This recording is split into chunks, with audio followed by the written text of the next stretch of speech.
I met Valerie Stein when I was playing piano at the Subway Bar and Grill in St. James Park Tube Station to make ends meet. To me, Valerie was a woman of world renown, exuding confidence. She was gorgeous and about 3 years younger than me. Men hit on her all the time. She knew how to blow them off without offending them. Valerie noticed me watching her and winked at me. After a while, she returned with a soft drink for me. Thanks, I said, wanting to say something clever to impress her. I realized I needed to strike up a conversation instead of just stuttering, Hi, hi, Valerie, when we met every work night. Knowing she uses the subway to get to and from the bar, I lingered outside until she finished clearing tables. I waited for her to exit the bar through the back door where we finally came face to face. I quickly said, Valerie, can I give you a ride home? She replied in a lusty voice, How do you know where I live? Stammering, I whispered, I'm pretty sure it's near my house, so hop in. I opened the passenger door and she climbed into the car. Then, after giving me directions, I pulled into the driveway. Unfortunately, she was driving in the opposite direction of my apartment. Well, such is the price of infatuation. Valerie asked, How long have you been playing the piano? You're really good at it. I briefly recounted my college years when I was pursuing a degree in musicology. How long have you been a waitress? I asked.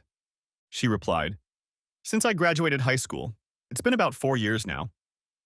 My gaze stopped every now and then on her short skirt and long legs, and she caught my eye and smirked. But she didn't do anything about that short skirt.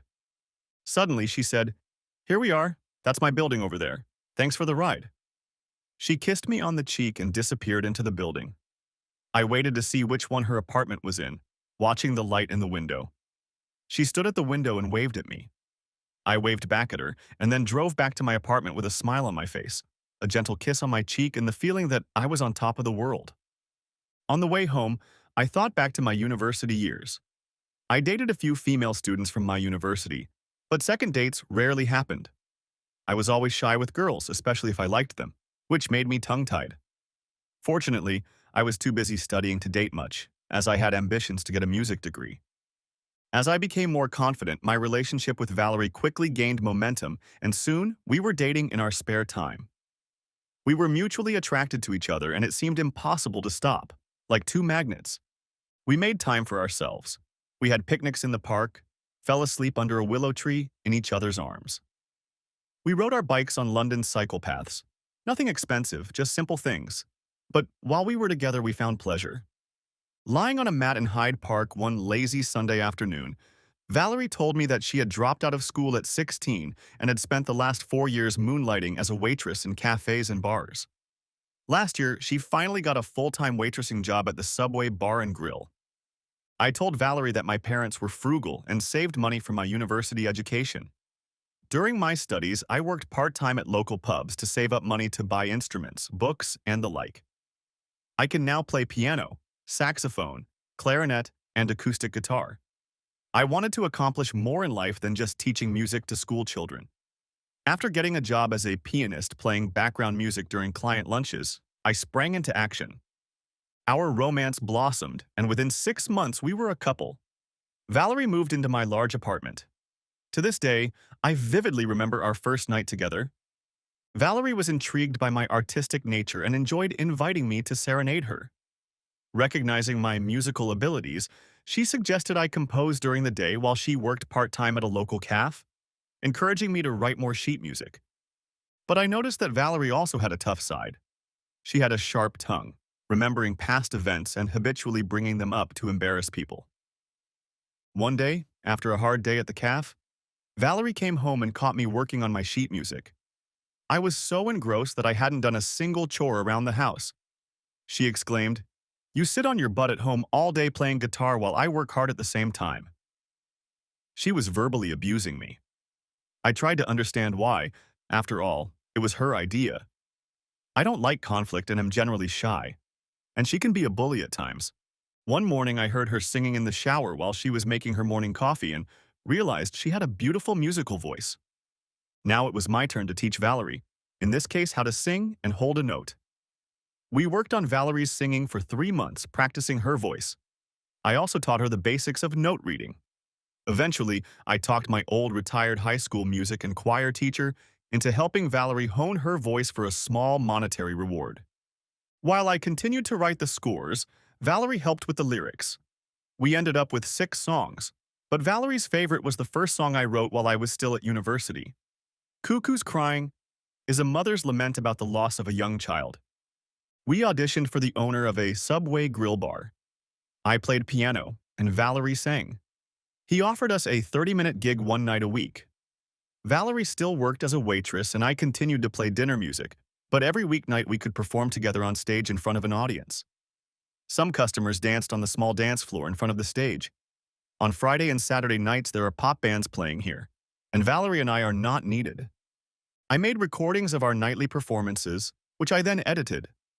I took the finished recordings to various record companies in London, but I never made my way into the music world. However, that didn't stop us from playing small gigs at weddings, parties, dinners, and the like around London. Money was fine, and we decided to paint the apartment inside, enjoying this activity side by side. Together, we managed to put together a bookshelf from IKEA. I bought a new living room and a big screen TV. We spent weekends hiking in the Surrey Hills south of London, stopping for a night in a pub. Most of all, we loved visiting the Brighton coast, running along the beach, splashing in the waves, making love in the bay. Late one night, we were lying in bed and I asked about her family. She told me that she had left home 2 years before she turned 18. A year later, her mom and dad died in a car accident. Her dad was drunk. After that, Valerie's siblings were placed in foster care with various relatives, none of whom she has seen since. On Saturday night, I asked Valerie to marry me. We had a simple ceremony at the registry office, much to my mother's displeasure. But times were hard, and we loved each other. Our future looked promising. We were still playing in the evenings at the Subway bar and grill when I heard about a club that hosted dinners once a month for gentlemen and their wives. The regular pianist, a university acquaintance, was seriously ill, and he suggested I hire him. The pay was very good, and it so happened that we had Saturday nights free. However, the club manager wanted to arrange an audition, so I took Valerie along to make up a duet. The manager was impressed with our performance, which we had been honing for a year. He took us to work and explained the dress code required, so we had to get busy shopping for clothes. Next chapter. After 6 gigs at a gentleman's club, one evening when we were taking a break, we were approached by a man in a £5,000 suit. He claimed to be the CEO of EMI Music. He complimented Valerie on her singing and said he saw opportunities for her in the music industry. He gave her the name and number of EMI's music manager and suggested she call him on Monday to arrange a demo session. We rehearsed most of Sunday, playing a few songs I had written and a few more for backup. Valerie called at 10 in the morning and was put through to Don Thomas, the music manager. They talked for a while, and Valerie talked about her singing experience over the past 18 months. The date was set for 2 o'clock on Wednesday afternoon. He pronounced, "You were working as a waitress at a cocktail bar when I met you." They were surprised when Valerie showed up with me in her arms. We were escorted into the control room of the recording studio.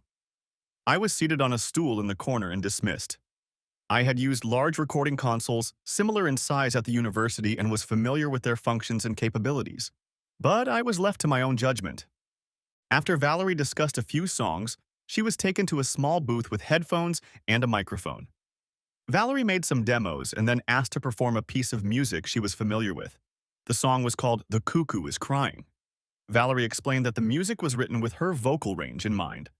The song and her recording were duly impressed.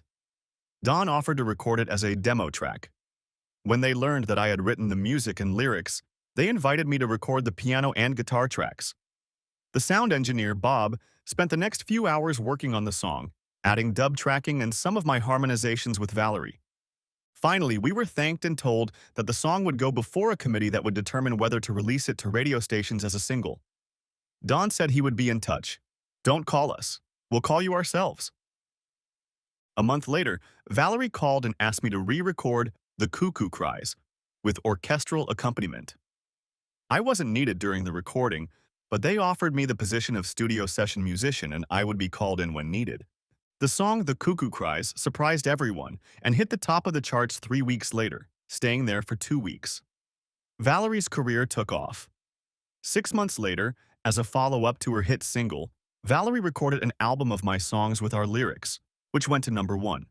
Valerie's money was flowing. Mine wasn't as lucrative. So I continued to write sheet music and play solo music at dinner parties, at Subway Bar and Grill in the evenings, and at the Gentlemen's Club once a month. Valerie had become too big a star to play there, so I started doing it on my own, as I still enjoyed getting out to people and having fun doing it. His refrain, I picked you, I shook you up, and turned you around, turned you into someone new. We moved into a penthouse suite big enough for 6 people. Her manager insisted she needed it for parties and guests. More often than not, however, I was alone there. She always left to do a television or radio interview. Parties with Elton Jones, Paul McCartney, Bobby Williams, and other celebrities. Impressed with my musical abilities, EMI Studios offered me a full-time job as a studio session musician at an exorbitant rate per session, which I couldn't refuse. Bob, the recording engineer, and I became good friends. He was impressed with my musical abilities and recommended me to other performers as a songwriter. In the months that followed, we spent many hours with other musicians creating backing vocals for many performers. I quickly wrote a song for a relatively unknown male singer who came to the US. That song became his first big hit in the States. So session music became my main source of income. But I still enjoy my monthly gigs at the Gentlemen's Club, and all I need now is a female voice to accompany me. Next chapter. The best way to find out what Valerie was up to was to watch TV, the society news. I couldn't reach her cell phone anymore because her personal assistant, PA, would intercept all calls and tell me Valerie would call me back. But I could hear Valerie's voice in the background saying, I don't have time to talk to him right now. His refrain, you know, I can't believe it when I hear you don't want to see me. You don't want me. Valerie arrived at 7 in the morning without explaining where she had slept the night before. She didn't offer me a kiss or a hug, heading off to shower before a light breakfast, changing for a working lunch with the music director for her first concert. Valerie informed me with some pride that she would earn about £500,000 for 3 hours on stage. Ted Wild's band performed as the second act. Valerie was the main star. I asked, do you need any help? To which I got a straight answer, it's in the hands of the concert director. They don't need your help. Can you get me a ticket to the concert? She half-seriously replied, of course, dear. Her next question was, where's my next song? We haven't had anything in 3 months and she wants a song, huh? I didn't see Valerie for a week before the live concert in Edinburgh and a week of after-parties. Trying to call Valerie was a waste of time. Her phone rep just blew me off. So who knew where she was? I never got a ticket to the concert. The concert was a huge success, and I was lucky enough to be able to watch it on TV. I noticed that her voice couldn't take some of the high notes. Maybe it was stage strain? Her ego got so big that there was no room for me. Her refrain, don't, don't, don't need me, baby. Now, 15 months after her first hit song, 3 subsequent singles from the album have reached the top 10 of the top 40 charts, written, incidentally, by me. Valerie's first song was nominated at the British Music Awards. 2 months later, we attended the award ceremony where she received her first gold CD. I think I was allowed to accompany her because I wrote all her greatest hits. His refrain, now, 3 years later, the whole world is at your feet. Success has come so easily to you. That night we attended a party in her honor with all the other celebrities and lackeys full of their own shit. It wasn't my scene. No one was interested in what I had to say, so I was left to wander alone.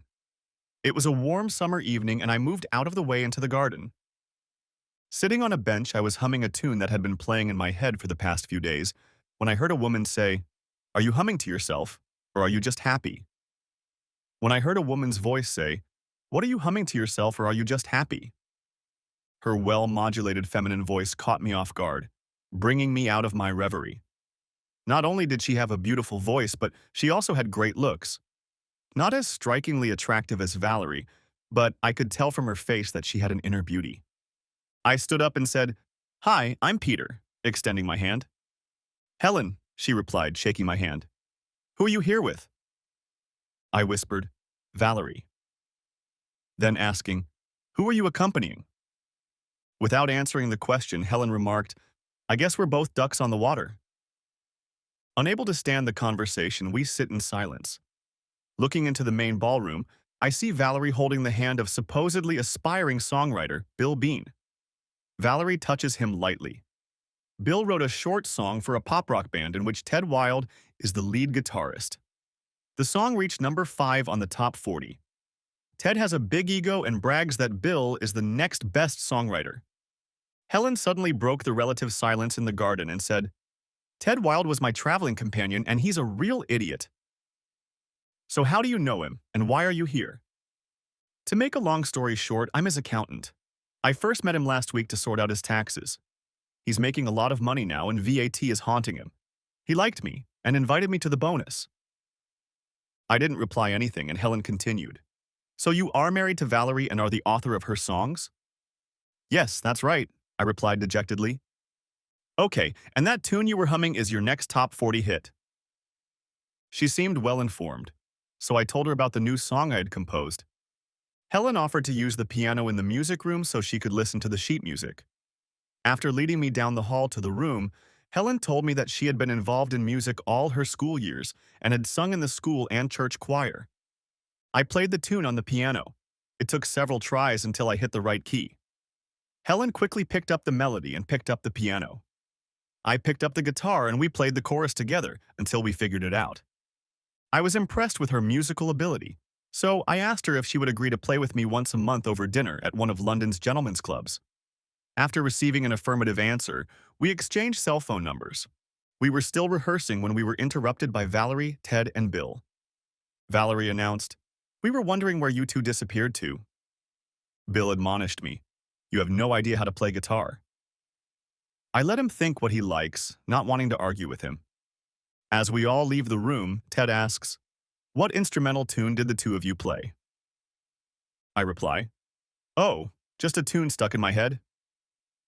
In the limo on the way to the apartment, Valerie tells me that Ted promised to write a song for her. I replied that variety wouldn't hurt. That night we partied like the good old days when we weren't married yet. I kept wondering if she was bribing me to write a song for her or if she was feeling guilty for some reason. I couldn't help but wonder what had happened to our relationship. The next morning at breakfast, Valerie asked, "Who was that woman playing the piano last night?" I replied, "That was Helen, Bill's friend." Valerie scolded me, "I hope you didn't play her my next song. When will the song be ready to record?"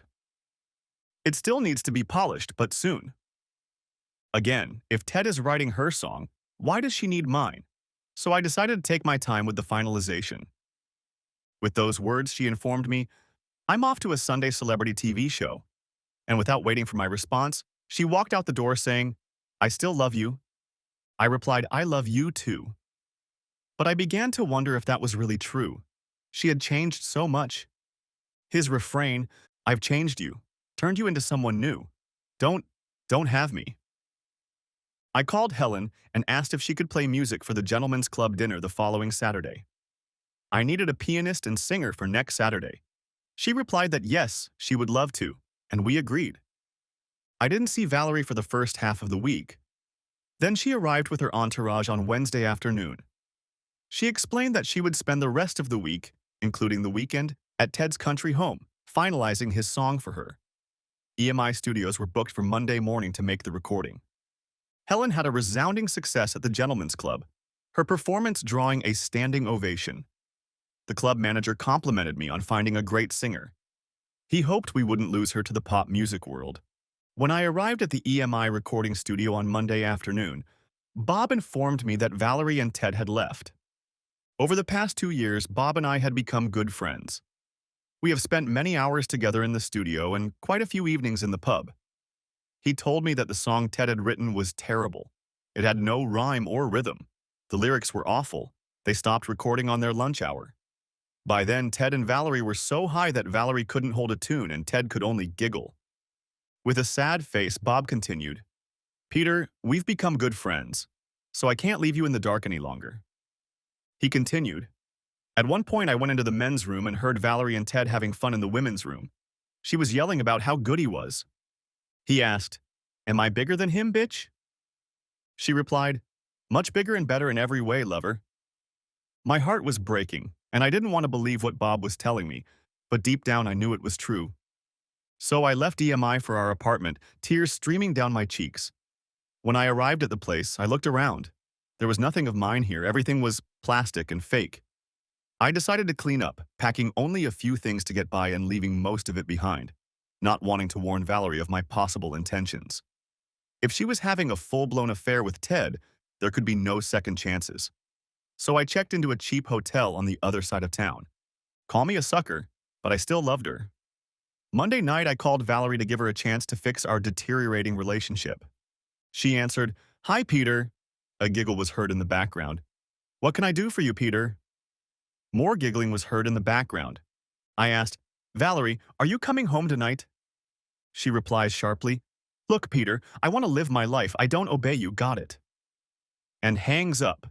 His refrain, "You know I don't believe you when you say you don't need me." Valerie didn't seem to miss me even after we hadn't spoken or seen each other for 3 weeks.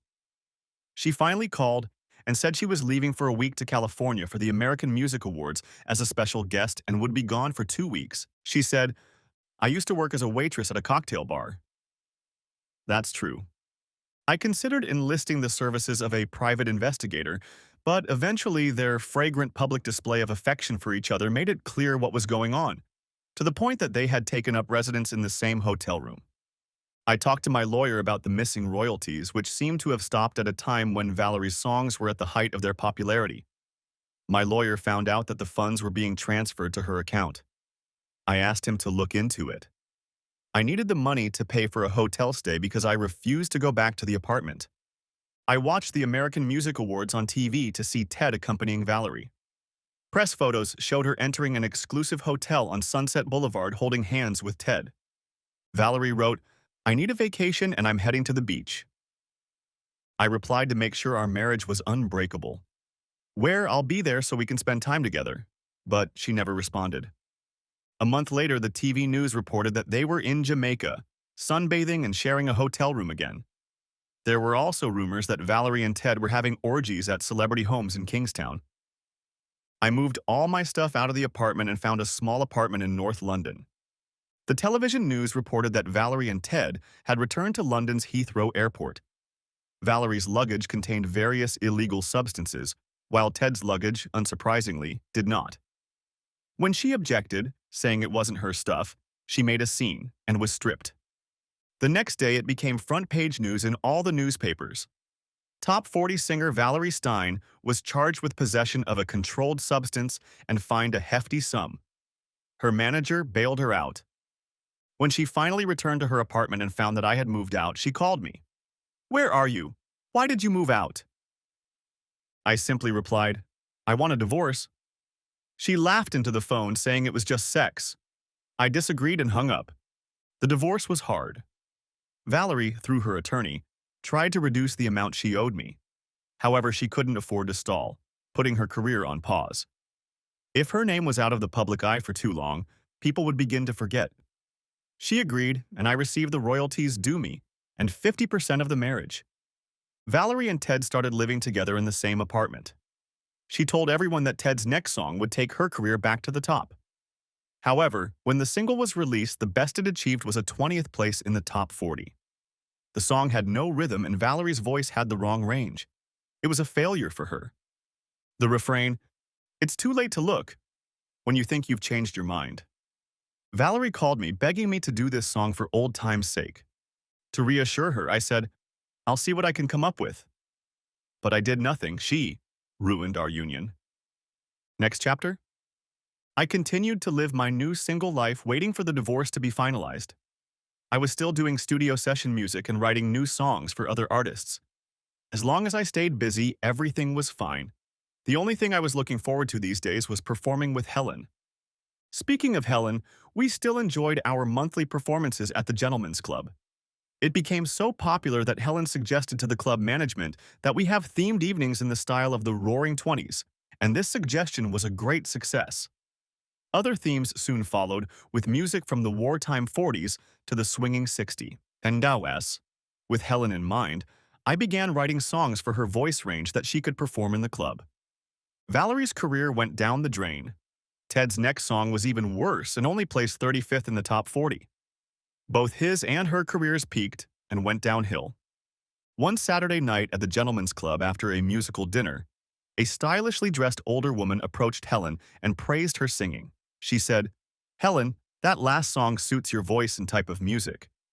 Helen called her Aunt Kate and introduced me. She informed her aunt, "Peter wrote this last song especially for me.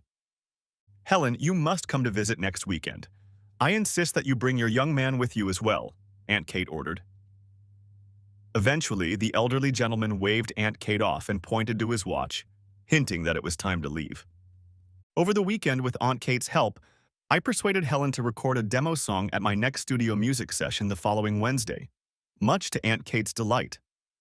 On Wednesday, Helen arrived at 6 o'clock in the evening after the music session was over. Bob took Helen into the studio booth to make a demo tape. Helen and I recorded background music, she on piano and I on guitar. Bob refined it, adding dub tracking and electronic percussion. EMI executives listened to the raw recording and agreed that both it and the song could be a hit. After several re-recordings with orchestral accompaniment, a single was released. Helen decided not to use her real name and called herself Lady Helen. The single really shot out and became a top 10 hit within weeks. Finally, Helen let me in on her big secret. She has a child from a previous marriage, and her parents were Lord Robert and Lady Christine Hazelhurst. They were the caretakers of the Hazelhurst family estate in West Country. I was invited for the weekend to meet her family. Arriving mid-morning on Saturday, I was shocked at how big the house was. Or was it a mansion? It was definitely a stately home with 20-plus rooms. However, the building was 150 years old and in need of renovation. Saturday night was a busy one, and I met her entire family for dinner. Finally, I was introduced to Stephanie, who was 5 years old. Stephanie now lived with her grandparents on the estate and went to a private girls' school in Hazelhurst. I was introduced to Helen's older sister, Saliva, William, her husband, and their 2 daughters. After much persuasion from the assembled family, we persuaded Helen to sing to my accompaniment on Saturday night.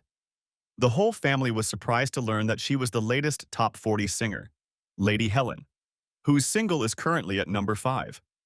All family members encouraged Helen to keep singing. Her mother told Helen that music had been part of their family's history for 200 years.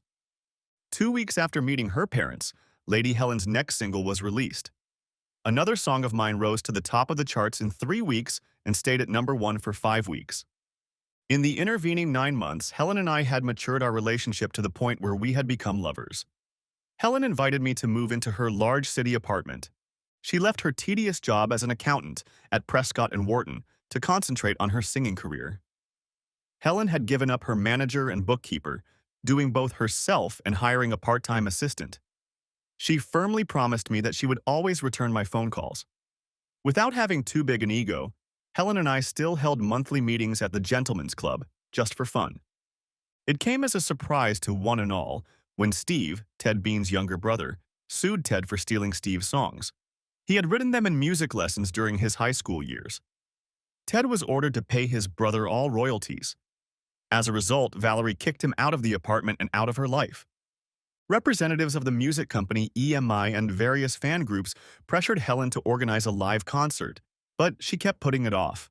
However, as Helen was one of the best musical performers of the year, she was cordially invited to sing at the Royal Christmas Concert at the Royal Albert Hall, which was to be held the weekend before Christmas, this time in front of the King of England.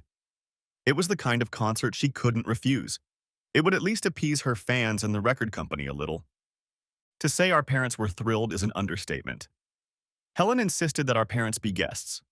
I accompanied her on acoustic guitar, and she played piano and sang center stage. Next chapter. A month before the royal concert, I visited Helen's older sister, Siliva. We set a date and time that was convenient for her. Siliva lived only 10 miles from the estate, in a renovated cottage in the grounds of Hazelhurst Private School for Girls. Her husband was headmaster of the school, where she also taught history and English. The history of the main school building dates back some 400 years to when the estate was owned by the Churchills. The school building was the original home of the estate and was given to the school board to help establish the school. It was renovated when the school was founded about 150 years ago. However, the school land is owned by the Hazelhurst family estate, which receives an annual ground rent. It was the best deal ever made by the 5 times great-grandfather of the present Earl, to the delight of all subsequent Earls. As a result, it became the family's main income. As Helen told me, Saliva is the heiress to the Hazelhurst estate and, as the eldest daughter, is honored to wear the Hazelhurst wedding ring. It was last worn by her grandmother. William proposed to Saliva, giving her this ring, about 5 years ago. Siliva invited me into the living room where we sat down facing each other. Siliva, I said, I'm going to ask Helen to marry me at the Christmas family reunion. She replied, that is the best news ever. I'm so happy for Helen and for you. And I won't say a word. I continued, can I borrow the Hazelhurst wedding ring to make a likeness of it for Helen? That's a wonderful idea, Siliva replied. Siliva suggested, the jewelers Royal and Sons, who made the original Hazelhurst ring about 200 years ago. Siliva went on to explain the history of the ring.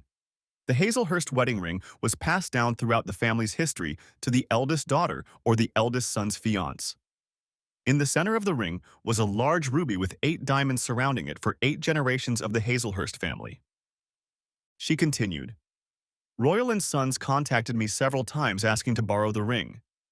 It turned out that all their jewelry had been destroyed in the bombing of London during World War II. They wanted to make an electronic drawing of the ring for their records. She picked up her cell phone and made the call. After explaining the situation to the jeweler, she happily agreed to expedite the matter.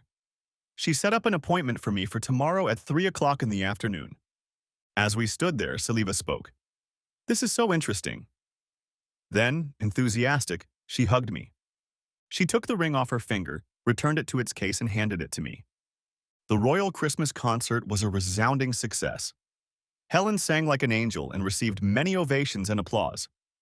Drinks with His Royal Highness after the concert were just icing on the cake. 2 days before Christmas, I picked up Helen's engagement ring from a Royal and Sons store called Hollingsworth Ring. The ring cost only £30,000. It was money well spent. It only took a few days at Royal and Sons to get the ring from Hazelhurst electronically replicated, after which it was returned to Sylvia. As a thank you, they rejuvenated the ring, making it look like the day it was created some 200 years ago. It was a surprise to me that my retired parents were invited to celebrate at Hazelhurst Manor. We arrived just before Christmas at lunchtime to stay for 3 days. Out of courtesy, I privately approached Lord Hazelhurst and her ladyship on the afternoon of Christmas Eve. I asked their permission to marry their daughter. I received consent from both of them. Lady Hazelhurst congratulated me by embracing me, and the Earl shook hands with me, saying, "A splendid young man." I showed them the ring made by Royal and Sons for Helen. Although it was similar to the Hazelhurst ring, it was different enough in itself to be original. On Christmas evening after dinner, the entire Hazelhurst and Hollingsworth family sat in the large living room drinking hot toddy. I got down on one knee in front of Helen and asked for her hand. "Yes," she replied cheerfully. I proudly slipped the wedding ring onto her finger. She then put her arms around me and kissed me lovingly on the lips. I was hugged by Stephanie. While Helen admired the ring, I told the assembled family how the Hollingsworth engagement ring was created, including with Saliva's invaluable help. I explained that the center of the ring was Helen's birthstone, an emerald with 10 diamonds around it, as Helen is the 10th generation of the Hazelhurst family. I hoped the ring would be passed down in both families for years to come. When the applause died down, all the ladies wanted to look at the engagement ring to agree on the venue, date, and outfits for the wedding. Meanwhile, the men went to the billiard room to drink brandy and smoke a cigar. Next chapter. Since Helen had already had a big white wedding, she decided to have an intimate family wedding in the chapel of Hazelhurst Private School for Girls in early summer, 6 months from now. Helen invited several of her closest school friends and their spouses. Among them were her former boss and mentor from Prescott and Wharton, Tom, and his wife Mary. Stephanie was Helen's florist, and a longtime high school friend, Bethany, was Helen's matron of honor. Bob, of course, was my best man. The small reception was held in the ballroom at Hazelhurst School and was catered by the school kitchen.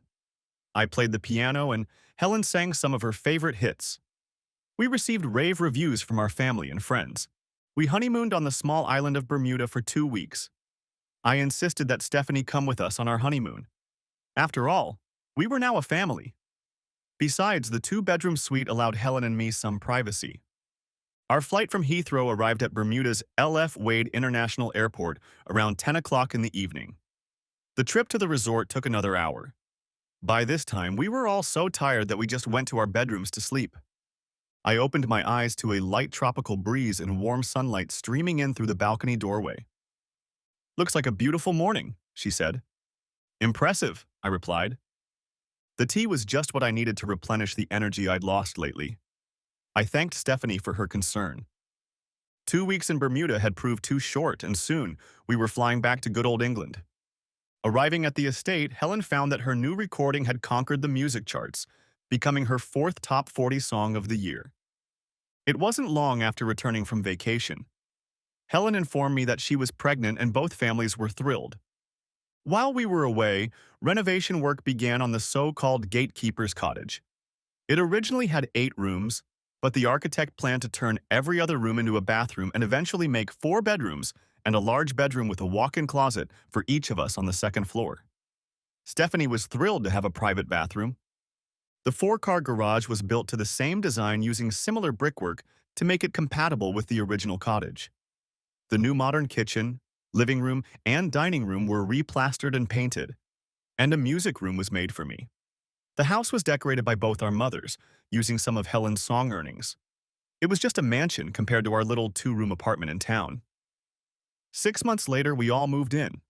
It was a Saturday afternoon just after lunch.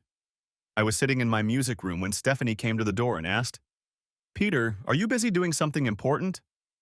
I replied, "I have a tune in my head, but unfortunately there's no way it's coming out.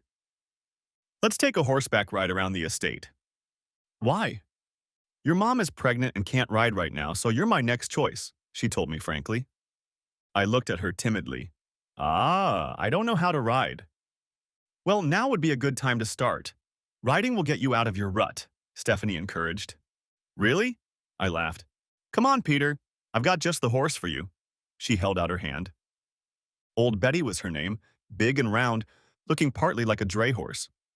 Stephanie showed me how to climb into the saddle. With some effort, I managed to climb into the saddle without rolling over onto my other side. Stephanie then demonstrated how to turn the horse in the right direction. She advised, "Use your knees while holding the reins firmly." Betty proved easy to handle. She simply followed Stephanie's horse as we rode around the estate grounds.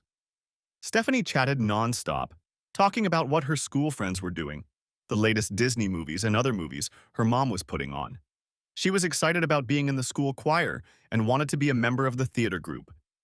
Back at the barn, Stephanie showed us how to wipe Betty, brush her hair, check her water, and put out her food. As we walked back to the cottage, a tune came to mind that was rolling around in my head. "I got it, thanks, Stephanie." I hugged her and hurried back to my music room. This trip had become a Saturday afternoon ritual.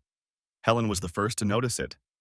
We had just returned from our weekly father-daughter walk, and before I knew it, Stephanie had stopped calling me Peter and now addressed me as Daddy. Next chapter. The pressure from fans and the music company on Helen to hold a live concert with more top 40 chart hits was insurmountable. The concert organizers hoped to draw an audience of about 100,000 people. They offered Helen starring roles and £3 million sterling for the 2-hour concert.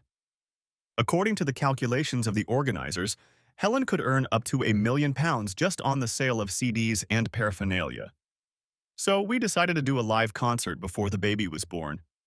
We arrived at Leeds Roundhay Park in the north of England in the afternoon and did the usual sound and equipment check in the morning. Helen was 3 months pregnant and just starting to show herself, and she was only going to be on stage for 2 hours. Free tickets were provided for our parents and my sister's family. The other performer that evening was Bobby William. It was suggested that he and Helen perform a duet on stage in the first song of their 2-hour show. On stage, before Helen began to sing, she introduced me as her songwriter, lover, husband, and father of her children, who would accompany her throughout the show. Then she began the concert. Towards the end of the 2-hour performance, Helen announced, "Peter and I are expecting our first child. This song is dedicated to our baby." The audience clapped loudly and applauded. Helen revealed the title of the last song of the evening. She told the audience the story behind its creation. Peter wrote this song while studying music at university, and it wasn't specifically written for any particular artist, as another famous artist claimed. Her rendition of the song mesmerized the audience and silence reigned in the crowd of thousands. Her rendition of The Cuckoo is Crying matched Valerie's 100%, and when she finished, there was dead silence in the audience for 5 seconds, followed by spontaneous applause. The applause continued for 10 minutes. All that time, we waved to the audience and then left the stage. 2 weeks later, we learned that Valerie was throwing a party during Helen's live concert, and several guests wanted to watch the show on the big screen TV. Upon hearing the final song, Valerie went into a rage.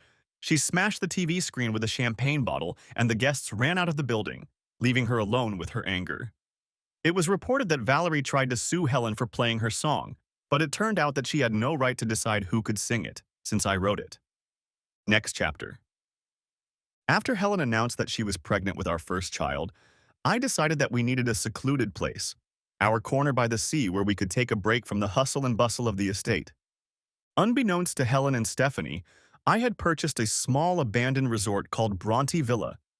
It was built over Whitsunday Bay within walking distance of the beach. The villa was set on 15 acres of land, hidden from view by a small nearby village. In front of the villa's entrance was a large paved area with lounge chairs that overlooked the ocean. In the back was a private pool, patio, and gas barbecue bar.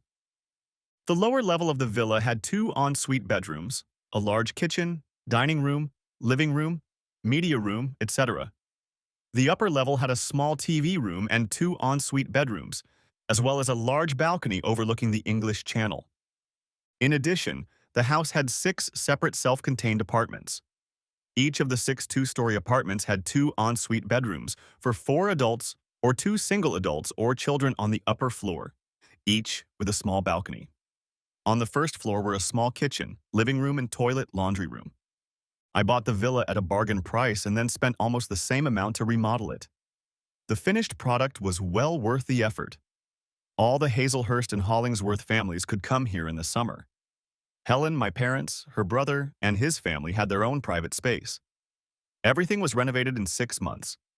So we were able to have privacy with our firstborn and, of course, my writing companion, Stephanie. Next chapter. Our baby boy, Richard Peter Hollingsworth, was born into his mother's loving arms 6 months later, much to the Earl's delight. With Richard's birth, Silva abdicated in favor of Helen, the estate manager. Silva quietly admitted that she and William had never wanted to be masters of the estate, and Helen was far more qualified for the job. So now we have a son. It seems to be a fait accompli. Richard would have to change his name to Hazelhurst to inherit the family estate at the age of 21 if he wanted to carry the title of Earl of Hazelhurst. We spent a week at Hazelhurst Manor to introduce Richard to the Hazelhurst and Hollingsworth relatives, and on Sunday, his christening took place in the chapel of Hazelhurst School. The following weekend, I informed Helen and Stephanie that I had rented an oceanfront villa for the week.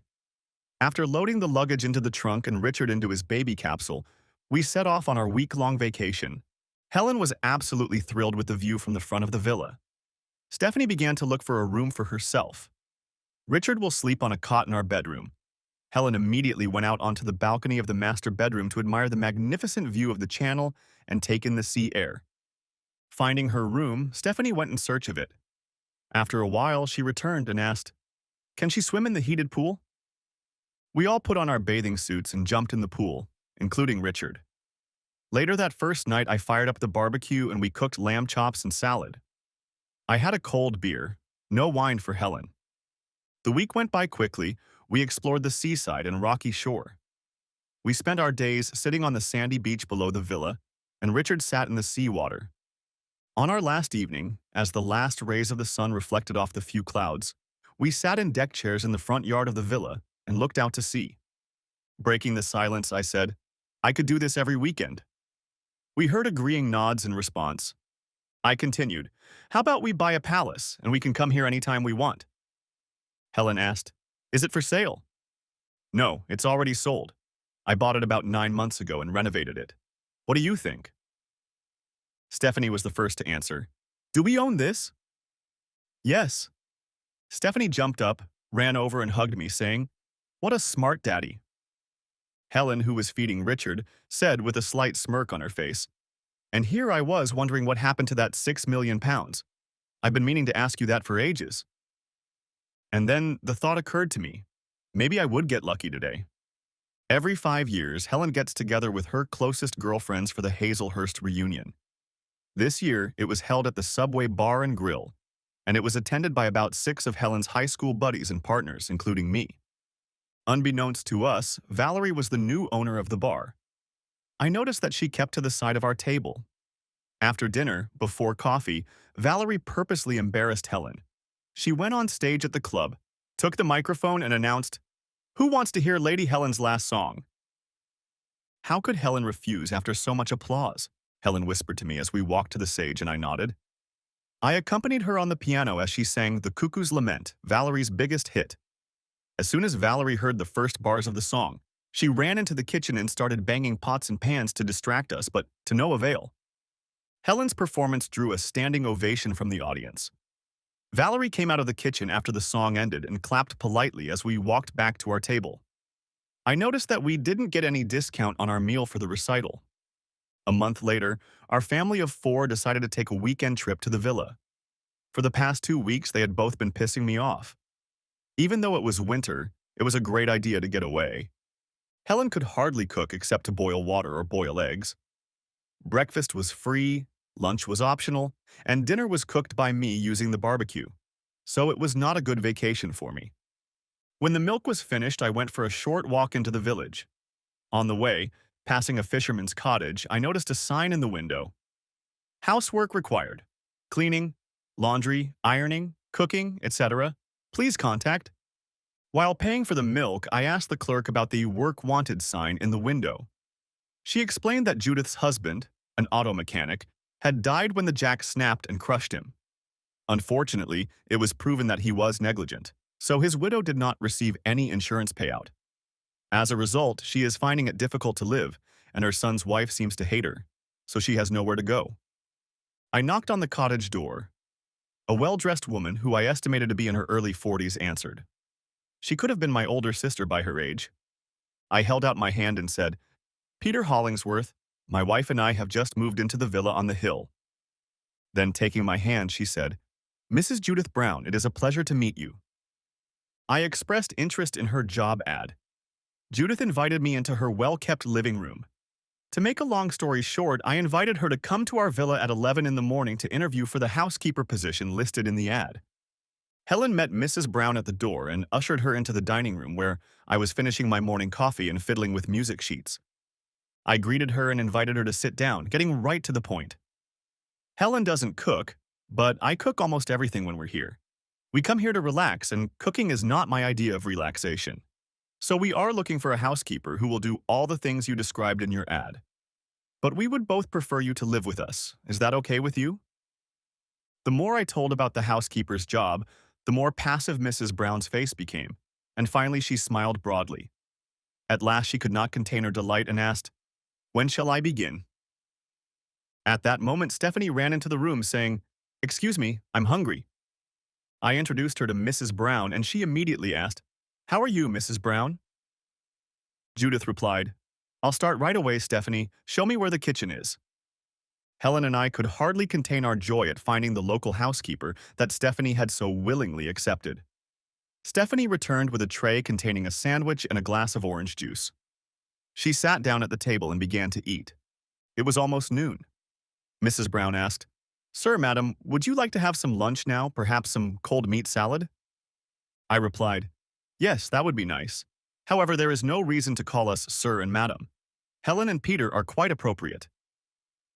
She replied, "I can't call you anything else.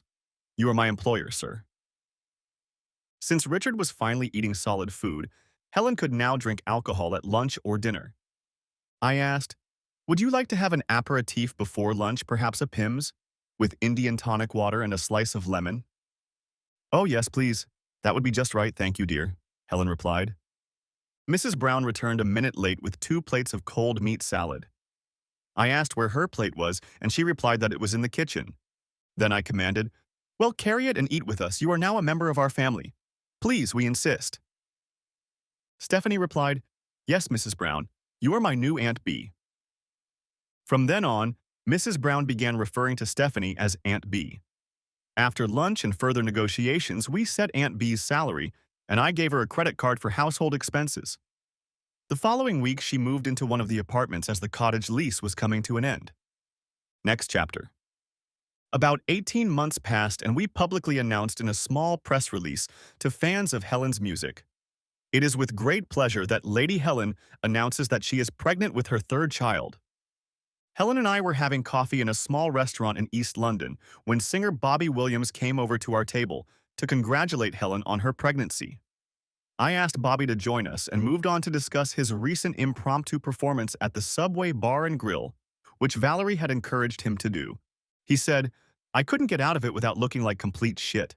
So I sang, but I'm never going to that bar again, and I warned all my friends." Helen replied, "Bobby, do you realize you were performing in public and therefore entitled to payment for the performance?" A stunned Bobby replied, "I never thought of that." I suggested that he think about the fact that all the other artists who had been intimidated into performing at her bar could form a class action lawsuit and make claims against Valerie for unpaid performance fees. "But," I said to Bobby, "we don't want to do that because my close association with Valerie would only create the publicity we need, and in the case of you and the other artists, that wouldn't be a problem. But in the end, it's your choice." Before leaving our table, he told us about the news he'd heard in the London press. It turns out that Ted Bean, a little-known songwriter, had been crippled after being caught in bed with a gambling boss's mistress. We muttered our displeasure. Every free weekend during Helen's pregnancy, we went to the villa where she could relax, disconnected from business affairs. She now did all the bookkeeping for Hazelhurst Girls' private school, the estate, and looked after our investments. Aunt B proved to be a godsend, making our vacation even more relaxing. Dad and Mom had already been vacationing there for the past week. Stephanie overheard me talking to a representative of the local IT company about connecting internet to each apartment as we made our way around the grounds. I insisted that each building have a hard 100 megabit connection to allow for multimedia entertainment services and full wireless coverage for cell phones, tablets, and laptops. 9-year-old Stephanie tried her best to discreetly observe us. Then, cutting into the conversation, she said, "Excuse me, all my friends use Apple TV to watch movies, and we need to subscribe to Netflix and Disney Channel." I looked at the rep and said, "Out of the mouths of babes." A few days later, my dad approached me with a proposal. The gist of it was that he and my mom were sick of living in a noisy London suburb and wanted to move to the coast. He suggested, "Your mom and I would like to move here. How about we buy one of the apartments?" We all sat down at the dinner table discussing its merits. Helen suggested, "Either buy the apartment or rent it." Helen then remarked, "We don't want to make money off of you moving here, but we also don't want legal entanglements with different people owning apartment buildings." Then I suggested, "How about Dad pays a nominal rent every 3 months, just like a house?" We all agreed, and Helen wrote a simple contract to that effect and had Aunt B certify it. After a while, they put their house up for sale. Next chapter. Some more time passed, and Helen read a short article in the Times. Valerie Stein was being sued for an undetermined amount by a group of entertainers who claimed they had been intimidated into giving a public performance at her bar and grill. With the Earl's permission, Helen and I converted an unused barn into a state-of-the-art recording studio called Hazelhurst Studios. We hired Bob, EMI's top sound engineer, with a huge pay raise and a company car. Bob insisted that we install a Soundcraft analog, 48-channel soundboard and use Pro Tools digital software for final mixing in digital storage. The entire studio system had to be on a private network and not connected to the internet for security reasons. A separate Wi-Fi system for other devices, allowing only internet access. We came to the villa for the weekend. By then, my dad and Mom had been living there since Christmas. Their house hadn't been sold yet. Mom and Judith, Aunt B, got along like mother and daughter. They cooked together, went shopping together, walked the cliff paths and played cards, just to name a few of their hobbies. Dad, on the other hand, seemed to miss his workshop. He took me aside and made a suggestion. "Son," he said, "can I close the open shed and build a small workshop attached to the back garage so I can do woodworking?" "Dad," I replied, "draw a plan." and I'll have an architect draw up a detailed plan for the builder to work from, and the local council will approve it. I continued, don't skimp on the layout and then complain that you wish it was bigger. Satisfied with my suggestion, he replied, I'll take care of all the construction costs. Not wanting to argue with him, I agreed. One sunny morning, I sat on the porch of the villa overlooking the ocean. While perusing the entertainment section of the Times, I came across an interesting article. After months of litigation, the case between Subway Bar and Grill over its failure to pay royalties to unnamed songwriters has been settled out of court. The news also states that Valerie Stein has sold the once popular Subway Bar and Grill and disappeared. It is reported that Miss Stein may have relocated to California, USA. Incredibly, in the same issue of the newspaper, in the Death Notices section, once popular lead guitarist Bill Wild has died. His funeral. Back at the estate, we had a small party to celebrate Hazelhurst Studios' first birthday. Helen later informed me that the studio's record company had gotten a good return on our investment, and many local and international artists had made recordings. I still get commissions to write music and lyrics, with Helen's help, for other artists. I regularly perform as a session musician just for fun. I was in the recording studio when Bob waved frantically at me through the double-glass windows. He rushed inside, handed me his cell phone and said, "It's Stephanie." I'm sure my face reflected confusion, which was soon replaced by alarm when I heard Helen's excited voice on the phone. I jumped out of the house, headed to my car, and drove to Hazelhurst Middle School. I met Helen in the school's reception area. When we met, she cried and, sobbing, threw herself into my arms. As I hugged Helen, I looked at her, William, Saliva, and some young woman who sat crying. I didn't know who to turn to first. William quickly explained, Helen's ex-husband Rupert arrived with a fictitious note authorizing him to pick up Stephanie from school. That Marie over there, pointing to the still crying girl, took Stephanie out of class so he could take her with him. Holding out the note, I quickly read it. It was a simple request. To whom it may concern, I, without signing, authorize Rupert, Stephanie's father, my ex-husband, to pick her up from school today, Wednesday, March 16th, for family reasons. The signature looked like Helen's, but it wasn't her. William then informed me that he had called the police. Looking at the sobbing girl, William said, Marie, stop crying. Go make us a pot of tea and bring it to my office. So we all went to the headmaster's office to wait for the police to arrive. Finally, the police inspector arrived and started asking questions. The inspector suggested that Helen and I go home in case Rupert called on the house phone.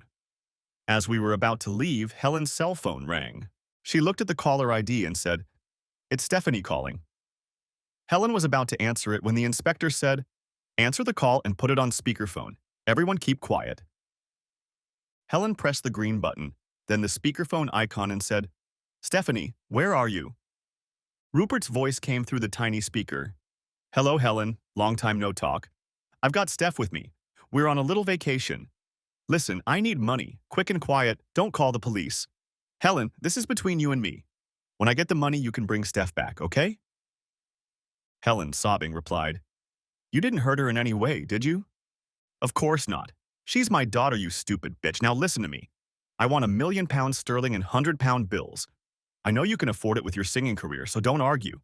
I'll call you at 9 o'clock tonight and give you all the details. Rupert hangs up the phone. The inspector announces, There's nothing more we can do. Go home. The police will arrive on his call tonight at 9 o'clock. Then, taking us aside, he quietly asks if we can get that kind of money if we need it. We confirm that we can, but it may take some time. We have just arrived home when her cell phone rings. Stephanie's number again. Helen's answers, Rupert, what do you need? He replies, I guess the school would call the police. According to the divorce decree, you owe me my share of the apartment. I've calculated that it's about $1 million, okay? Why aren't you still in jail? Got out early for good behavior, Helen muttered. I want my daughter back, you bastard, Helen stated in a harsh voice. Listen, bitch, I have gambling debts, and if I don't pay them off, I'll be a dead man. You must have a lot of money and you owe me, came the reply. Helen suggested instead of cash, I'll pay the money directly to the gambling syndicate? No, I need cash now. All right, Rupert, you've got the upper hand. I'm going to go. Can I talk to Stephanie? Stephanie replies in a firm voice, "Hi, Mom and Dad. I'm fine. We just ate at McDonald's and my ex-dad is taking us somewhere for the night, so it's okay. Please give him his money back so I can go home." Helen replies, "Yes, dear. Stay warm and safe. We love you." Rupert interrupts. "Okay. Are you ready for instructions?" "Yes," Helen replied. Rupert continued. £1,000,000 will weigh about 20 pounds. At best, it will all fit in a backpack. I'll call and let you know the delivery location around 3 o'clock tomorrow afternoon. That should be enough time to get the money." The call was cut off. Helen called the inspector and told him of Rupert's latest demands. He would be there at 3 o'clock tomorrow afternoon. A message had been sent out to all the outlets about Rupert and Stephanie, but the inspector did not hold out much hope. Next chapter. We tucked Richard in for the night, but both of us couldn't sleep. Helen had calmed down. She was only 2 weeks away from the birth of our second child. She was tense even without the kidnapping. I made some tea and we sat down in the chaise longue. I said to Helen, "Maybe since we can't sleep, you could tell me about Rupert and yourself." Helen began to tell me a sad story about herself and Rupert. At the age of 21, my parents and Rupert's parents, who had been best friends since school days, had quietly proposed that I marry Rupert Piddington. Rupert was a stock market analyst. She thought he was everything she needed. Handsome, kind, loving, outgoing, famous, tall, under 2 meters.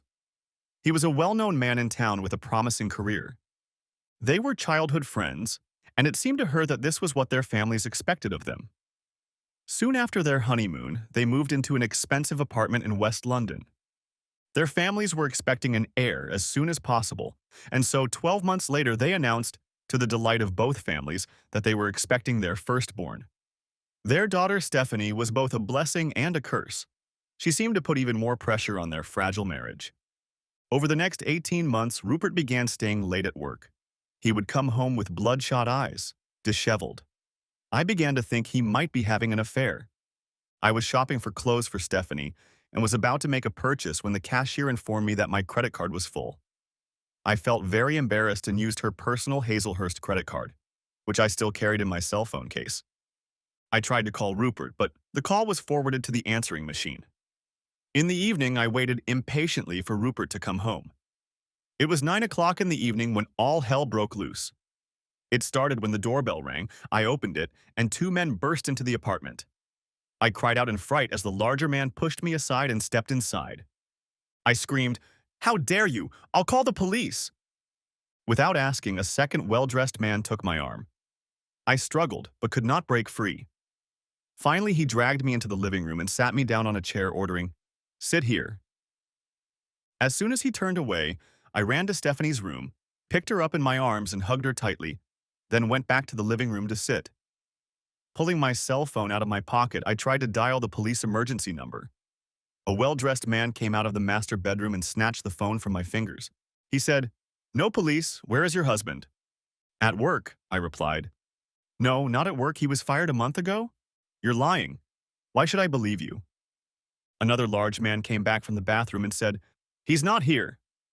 The well-dressed man said, "When you see him, tell him we want our 100,000, got it?" As soon as they left, I called my father and told him what had just happened. First, he asked if me and the baby were okay. I confirmed that they hadn't hurt us. Then Dad told me to call the police and tell them that it was a home invasion. Mom and Dad arrived immediately after the police took my statement. I described the men who claimed my husband owed them money. I told the inspector that the well-dressed man had a question mark scar on his left cheek. The inspector muttered, "Fool brothers." At that moment, my mom burst into the room and enclosed me in a hug. I was still shaking and immediately burst into inconsolable tears. Mom took me into the bedroom. No. My father told me that later he asked the inspector who the Soul brothers were. The inspector replied that they were known for their illegal gambling. The inspector handed Dad his business card and asked him to call if he knew anything. When the policeman left, Dad asked if I had called Rupert's parents. In all the madness, I hadn't called. Dad called to inform them of the events of the night. He talked to Malcolm, Rupert's father, for 20 minutes. By the end of the conversation, Dad was yelling into the receiver and hung up in disgust. Apparently, Rupert's family had known about his gambling addiction for years, believing that marriage would cure him of his addiction. They hoped that family obligations would force him into rehab, but that only made things worse. And yes, he's been unemployed for the last month. Looks like Rupert spent his entire inheritance on gambling. The family was going to disown him. Why was his father so angry? They knew, but they didn't have the courage to tell me. I couldn't stay there another night, so we packed what we could into 2 cars and drove to their house. Mom drove my car as I couldn't stop shaking. It was well past midnight and I couldn't sleep, so Mom made us all a cup of cocoa. We sat quietly sipping the hot beverage at the dining room table. And then Dad had an epiphany. Remember 2 months ago, your mom's pendant went missing. Mom didn't notice it until a week later when you and Rupert were visiting. I groaned. Of course, you don't want to say Rupert ripped it off. The next day, Dad called the inspector and told him about the disappearance of the pendant. Dad suggested that Rupert might have stolen it. He told the inspector that it had been reported missing to the local police at the request of the insurance company. The pendant has still not been found. Rupert was not a particularly clever crook. He was caught by the police 2 days later as he was leaving our apartment. He confessed to stealing the pendant, which, to my mother's delight, was found a week later. I immediately filed for divorce. He was to serve an 8-year sentence at Her Majesty's discretion. Next chapter. The next day, at 10 o'clock in the morning, Helen contacted our bank manager and withdrew a large sum of cash, £1,000,000. We were to arrive at 2 o'clock in the afternoon to collect the money. The manager called back to confirm the withdrawal, and Helen gave the inspector her phone number to cooperate. The inspector and officer arrived 30 minutes early. The housekeeper made us each a cup of tea while we waited for Rupert to call. Rupert called at 3 o'clock. Helen was all business today. She had put the speaker on her cell phone. Rupert's voice was clearly audible. So, are you ready for instructions? Yes, Helen replied coldly. But before you ask me anything, I want to talk to Stephanie. Otherwise, I'm going to hang up, Rupert. Okay, I guess that's what you wanted. Stephanie's tone of voice surprised us. Mom, I'm fine. Just pay the bastard, okay? Rupert took over, informing us that the location of the fall was in North London, in Highbury Field Park, next to a children's playground. Helen informed Rupert that the fall would be her husband, Peter, as she was very pregnant. Rupert objected. Helen said, either it's Peter or we'll call the police. Your choice? Rupert grumbled and agreed, then asked for Peter's cell phone number and quickly hung up. The inspector promised it would go quietly. The police would be present, saying, you won't know we're there. Taking the money, I went to meet Rupert at the appointed place. Just as I was about to pull up, the phone rang. It was Rupert. Change of venue, old man. Meet me at the north end of the park by the public restrooms, next to the tennis courts. Then he hung up. As I walked to the restroom block, Rupert and Stephanie came out of the women's restroom and approached me. I held out my backpack to Rupert and put my hand in Stephanie's hand. At that moment, 2 men came out from behind the restrooms. Then the well-dressed man shouted, Rupert, give me my money. Shit, Rupert shouted, threw Stephanie into his arms, grabbed his backpack and rushed out. The larger of the 2 men pulled out a gun and fired in our direction. The bullet hit Rupert in the back, but he was still trying to run. I pushed Stephanie to the ground and the next shot caught me. My last thought was to protect Stephanie, so I fell on top of her. As I lay on top of Stephanie, I saw police officers rushing toward us from all directions. In the commotion, the gunman surrendered, dropping his weapon and throwing his hands up. A well-dressed man ran up to him and tried to take his backpack from him, but Rupert wouldn't let him, and then the man kicked Rupert. Now, with the backpack, he ran towards the road. Stephanie from under me asked, Daddy, why are you dripping on me? I replied, panting, I think I've been shot. After that, I passed out. Next chapter. Back at home, Helen and Silva waited tensely for Peter's call, confirming the successful exchange. When the phone finally rang, she answered, panting, Hi, Peter, have you got Stephanie? The inspector replied, Sorry, Mrs. Hollingsworth, Peters has been shot. Helen nearly fainted, dropping the receiver and exclaiming, Peter has been shot. Fortunately, Silva was next to Helen, who lowered her into a chaise lounge and began sobbing into a handkerchief. Silva picked up the phone and asked in her best schoolteacher voice, Who am I talking to? After hearing the inspector's reply, she chides him for his abruptness, reminding him that Helen is very pregnant. Concluding the conversation, Sileva replies, "We'll be there as soon as possible." "Helen, Peter isn't dead. He's only injured. An ambulance is taking Stephanie and Peter to St. Pancras Hospital. We need to leave." Stephanie and Peter were taken by ambulance to the emergency room of the hospital. The doctors immediately sent Peter into surgery. After making sure Stephanie was unhurt, a nurse helps her clean Peter's blood from her face and hair. Silva drops Helen off at the hospital entrance while she parks her car. Helen finds Stephanie in the emergency room. They both head to the waiting area for the surgery. They hug each other and cry until Silva walks in to see them. Helen's parents arrive and help comfort them. After an hour, Peter's parents show up. Finally, a police inspector appears to inform the gathering. Rupert was shot and died at the scene. We have apprehended the shooter and his boss. Both have been arrested. There are more charges to be laid. But murder and attempted murder top the list. Looks like a gambling syndicate unknown to Peter staked out the house and followed his car to the exchange point. While mourning Rupert's death, he nevertheless brings it upon himself. All this excitement proves too much for Helen to bear. She goes into labor and is taken to the delivery room to give birth. Stephanie holds her mother's hand during the contractions and later tells Peter about everything in great detail. Next chapter. A day later, I woke up in the recovery room. It turned out that the bullet had gone through my shoulder and shattered my collarbone. The surgeon had to use screws to repair the damage. In a few days, I would be able to leave my long-awaited home. Stephanie informed me that overnight, Mom had delivered a healthy baby girl. Helen was brought on a gurney to my room and handed our daughter to Stephanie so I could admire her. The three of us said the girls' names and settled on Claire Helen Hollingsworth. As soon as I was discharged, Helen drove us to the villa where I was being rehabilitated. Aunt B fussed around us, becoming a surrogate mother for Claire if necessary. Richard, now 2 years old, ran away from us far too often. Thankfully, Mom and Dad keep a close eye on him. While there, I started writing music again.